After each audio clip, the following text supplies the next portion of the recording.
नमस्कार, जय हिंद, वंदे मातरम। स्वागत है आपका हमारे यूट्यूब चैनल पर। आज हम जीके के 15 महत्वपूर्ण सवाल जो कि हर एक एग्ज़ाम की दृष्टि से बहुत इम्पॉर्टेंट है।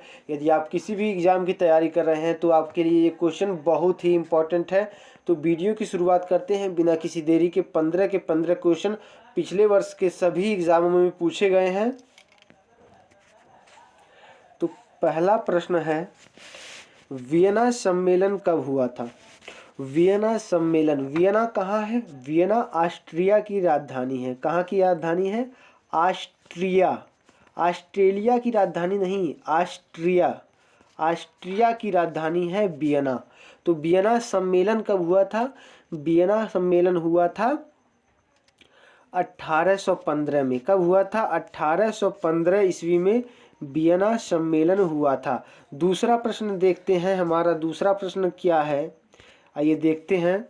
कह रहा है कि किस देश को यूरोप का मरीज कहा जाता है? तो आप लोगों ने बहुत बार पढ़ा होगा कि तुर्की को यूरोप का मरीज कहा जाता है। तुर्की को यूरोप का मरीज और चाइना को यानी कि चीन को एशिया का मरीज चीन को कहा जाता है और यूरोप का मरीज तुर्की को कहा जाता है। यानी इस प्रकार इसका राइट आंसर चला जाएगा ऑप्शन डी के साथ। ऑप्शन डी, तुर्की को यूरोप का मरीज कहा जाता है।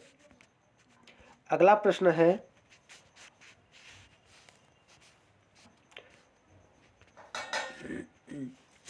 कह रहा कि जर्मनी का एकीकरण कब हुआ? जर्मनी का एकीकरण कब हुआ था? जर्मनी का एकीकरण हुआ था 1871 ईस्वी में। 1871 ईस्वी में जर्मनी का एकीकरण हुआ था। याद रखिएगा, 1871 में जर्मनी जो कई भागों में विभक्त था वो एक भाग बना था जर्मनी 1871 ईस्वी में। याद रखिएगा, 1871 ईस्वी याद रखिएगा। नेक्स्ट क्वेश्चन है, एक्ट ऑफ यूनियन किस वर्ष पारित हुआ?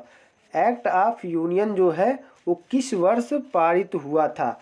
एक्ट ऑफ यूनियन बहुत महत्वपूर्ण एक्ट है। तो एक्ट ऑफ यूनियन पारित हुआ था 1707 में। 1707 में एक्ट ऑफ यूनियन पारित हुआ था, 1707 में। याद रखिएगा। नेक्स्ट क्वेश्चन है, बोल्शेविक क्रांति कब हुई थी? बोल्शेविक क्रांति कब हुई थी?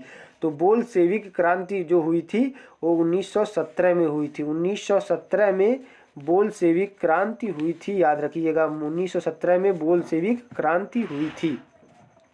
अगला प्रश्न है, नई आर्थिक नीति का जन्मदाता कौन था? नई आर्थिक नीति का जन्मदाता कौन था? तो नई आर्थिक नीति के जन्मदाता थे लेनिन। लेनिन नई आर्थिक नीति के जन्मदाता थे।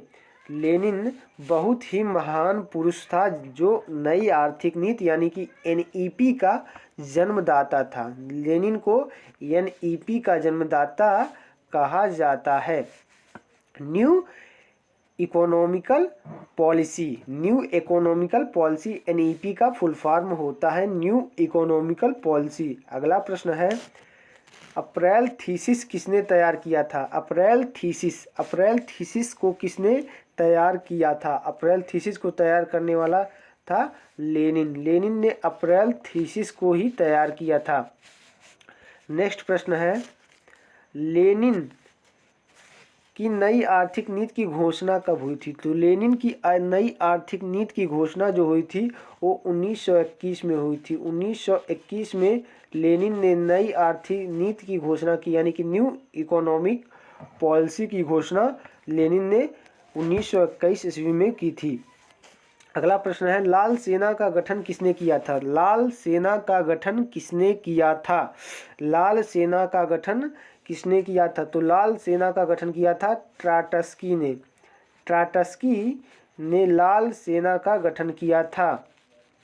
ट्राटस्की ने लाल सेना का गठन किया था। अगला प्रश्न है, भारत में अंग्रेजी शिक्षा की शुरुआत किसने की थी? अंग्रेजी शिक्षा की बात की जाए तो भारत में सबसे पहले अंग्रेजी शिक्षा की शुरुआत मैकाले ने की थी। लॉर्ड मैकाले ने अंग्रेजी शिक्षा की शुरुआत भारत में सबसे पहले लॉर्ड मैकाले ने की थी अंग्रेजी शिक्षा की शुरुआत। अगला प्रश्न है, राजा राम मोहन राय को सरोकार नहीं था। राजा राम मोहन राय का सरोकार नहीं था। राजा राम मोहन राय का क्या सरोकार नहीं था? सती प्रथा की समाप्ति में राजा राम मोहन राय का सरोकार था। विधवा पुनर्विवाह में ये भी सरोकार था उनका। इनमें से कोई नहीं, ये तो ऑप्शन नहीं है।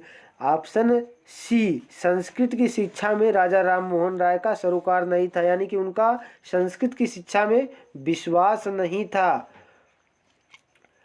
तो आपका राइट आंसर ऑप्शन सी के साथ चला जाएगा। नेक्स्ट क्वेश्चन है, अगला प्रश्न है, जलियांवाला बाग हत्याकांड के लिए कौन सा जनरल उत्तरदायी था? तो जलियांवाला बाग हत्याकांड के लिए जनरल जो था, जलियांवाला बाग हत्याकांड जो कि अमृतसर में सन 1919 में जो घटना हुई थी, इसके लिए जिम्मेदार जो था वो था जनरल डायर। जनरल डायर के कहने पर ही सैनिकों ने गोलियां चलाई थी और इसमें हजारों हजार की संख्या में बेचारे निर्दोष आदमी, औरतें और बच्चे मारे गए।